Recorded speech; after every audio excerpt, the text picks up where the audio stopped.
ప్రభువైన యేసుక్రీస్తు నామములో వందనం తెలియజేస్తున్నాను. మనము ఫిలిప్పీయుల పత్రిక 3:18లో కొన్ని అంశాల గురించి ధ్యానం చేస్తూ ఉన్నాము. ఈరోజు ఏవి రమ్యమైనవి అనే అంశం గురించి మనం ధ్యానం చేయబోతున్నాం. రమ్యమైనవి అనగా ఆత్మీయత మహిమ గలవి అని అర్థం.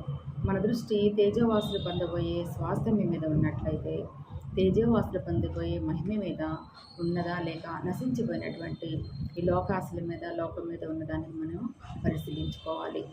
అపోస్తుల కార్యం ఆదికాండము ప్రారంభంలోనే రమ్యమైనవి అని తలంచి దేవుడు తినవద్దు అని చెప్పినటువంటి మంచి చెట్లను తెలివనిచ్చి ఫలవృక్షాలను తిని హవ్వమ్మ ఆదాములు ఈ భూమి మీదకి పాపాన్ని శాపాన్ని తీసుకుని వచ్చారు. అదే ఇప్పుడు కూడా మానవాళ్ళని వెంటాడుతూ ఉంది.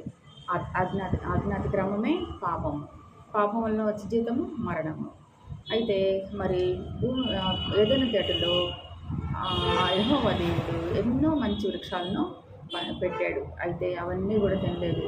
మరి జీవవృక్ష ఫలం తిన్నట్లయితే వాళ్ళకి మరి యుగములు దేవునితో కలిసి జీవించేవాళ్ళు. ఆ మరణం వల్ల ఏమైంది? ఆత్మీయ మరణం పొందుతున్న వాళ్ళు దేవుని సహవాసానికి దేవునికి దూరం అయిపోయారు. అదేవిధంగా ఇప్పుడు కూడా 2000 సంవత్సరాలుగా దేవుని వాక్యం వినిపించబడతా ఉంది. అందరూ మానవాంస పొందండి, అందరూ మానవాంస పొందండి అని. మరి దేవుని వైపు మనం చూడకుండా యేసుక్రీస్తు ఇచ్చే రక్షణను మనం పొందుకోలేకపోతున్నాము.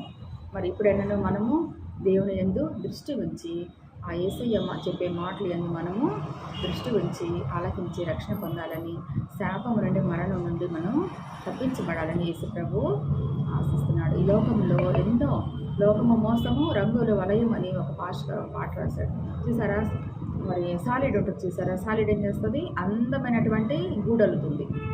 ఎందుకోసం? చక్కగా ఉంటుంది చూడటానికి. అది అందులోకి ఒక సాలిడ్ వెళ్ళిపోయి ఏం చేస్తే ఇరుక్కుందంటే దాన్ని పట్టుకొని సాలిడ్ ఒక ఈగ కోసం అందులో పోయేటువంటి ఆ ఈగను పట్టుకొని తినడం కోసం అది అటువంటి వలని అల్లుతుంది. అదేవిధంగా సాతాను కూడా మానవుల చుట్టూ భ్రమ కలిగిస్తూ ఉన్నాడు. భ్రమ కలిగించే దాన్ని ఆ భ్రమలలో కల్పించి అందులో పడవేసి మరణానికి తీసుకువెళ్తున్నాడు. యేసు ప్రభువును కూడా సాతాను శోధించాడు. మరి లోకంలో ఉన్నటువంటి లోక రాజ్యాలను చూపించి ఆయన ఒక పెద్ద కొండ మీద తీసుకెళ్ళి నాకు ముక్కు, నేను నీకు ఇవటన్నిటిని ఇస్తానంటాడు. అయితే యేసు ప్రభువు సాతాన్ని తిప్పికొట్టాడు. కారణం ఆయనకి తెలుసు తాను పొందబోయే మహిమ ముందు ఈ భూలకు సంబంధమైనవన్నీ కూడా రమ్యమైనవి కావని, అందమైనవి, లాభకరమైనవి కావని, అవి ఎందుకు పనికిరానివని ఆయనకి తెలుసు. ప్రభువు సాతాన్ని గద్దించి వానిని జయించాడు.